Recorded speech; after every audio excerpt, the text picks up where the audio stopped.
The Brexit negotiations are a mess, and they will continue to be a mess. We all knew this but have seen it most evidently in the past 24 hours. For a start, the government does not have a clear negotiating strategy. Consider this. We had Philip Hammond clearly trying to push for a soft Brexit, for example by warning that it was conceivable that airline traffic between the UK and the EU might grind to a halt if there were no exit deal. He also suggested that the government should not spend money unnecessarily on planning for no deal. By contrast, Theresa May, while making it clear that there should be some kind of transition deal, also made it equally clear that the exit talks would not be extended beyond March 2019. Meanwhile, the negotiations appear to be deadlocked, with David Davis warning that the UK needs to be ready for no deal. The aim was to put pressure on the EU negotiators, as is the talk of the country seeking to join the US, Canada and Mexico in NAFTA as an alternative. Given the scale of the issue and the complexity of the negotiations, there should be a disciplined, single-minded group of ministers, call it a war cabinet, presenting an agreed unified strategy.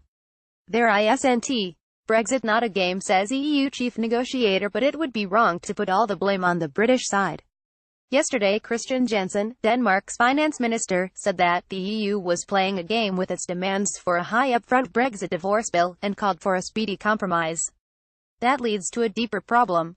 The structure of the negotiations, first, an agreement on the terms divorce, and only then talks about trade access, was designed to put any leaving country at a disadvantage.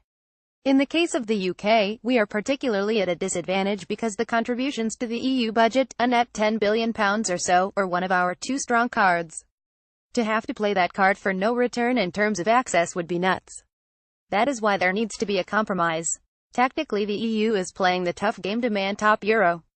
It is easy to see why. Brussels is set to lose the second largest net contributor to its budget. The more it can get up front, the less the pressure on other member states.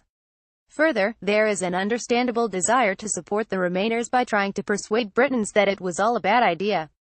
It weakens an already weak government, and might even persuade the electorate to reverse its decision.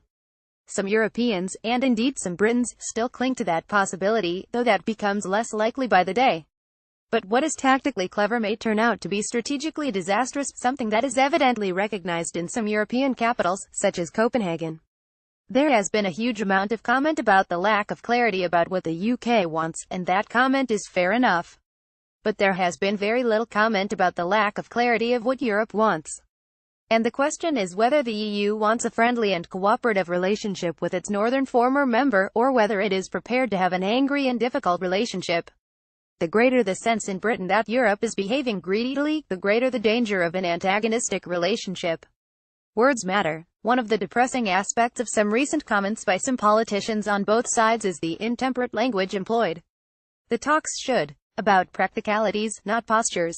And the more unpleasant the language, the more likely it becomes that the medium-term relationship will be a sour one.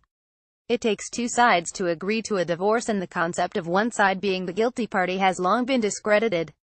This is indeed not a time for games.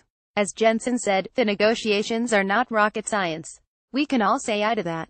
More about Brexit. European Union. Philip Hammond reuse content.